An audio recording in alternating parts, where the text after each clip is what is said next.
Aïcha était une jeune fille de 17 ans vivant dans un petit village en Afrique de l'Ouest. Elle était brillante, ambitieuse et rêvait de devenir médecin pour aider sa communauté. Issue d'une famille modeste mais aimante, elle voyait en l'école une échappatoire à la pauvreté et un moyen de réaliser ses rêves. Malheureusement, un soir, son destin bascula tragiquement. Un soir, alors que sa famille était absente pour une cérémonie dans le village voisin, Aïcha resta seule à la maison pour réviser ses leçons. Vers minuit, elle entendit un bruit à la porte.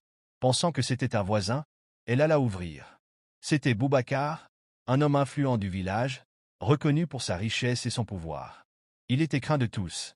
Sans un mot, il s'introduisit brutalement dans la maison et la menaça. Pris au piège, Aïcha ne put rien faire. Cette nuit-là, son monde s'effondra. Au lendemain de cette nuit terrible, Aïcha était traumatisée. Elle ne pouvait en parler à personne. Elle avait peur des conséquences, de la honte et de la réaction de sa famille. Dans son village, la réputation d'une fille était primordiale, et une telle affaire pouvait détruire sa vie entière. Ses journées devinrent insupportables. Elle était hantée par les souvenirs et s'isolait de plus en plus. Quelques semaines plus tard, sa mère remarqua qu'Aïcha était différente. Elle était souvent absente, perdue dans ses pensées, et elle ne mangeait presque plus.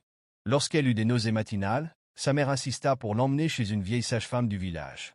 Le verdict tomba, Aïcha était enceinte.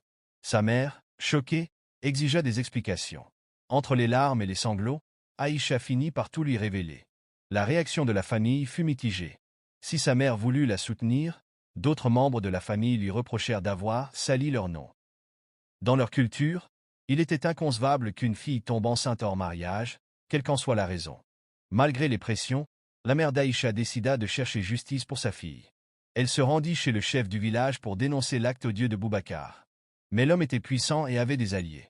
Le chef du village tenta d'étouffer l'affaire, prétendant qu'il s'agissait d'un malentendu.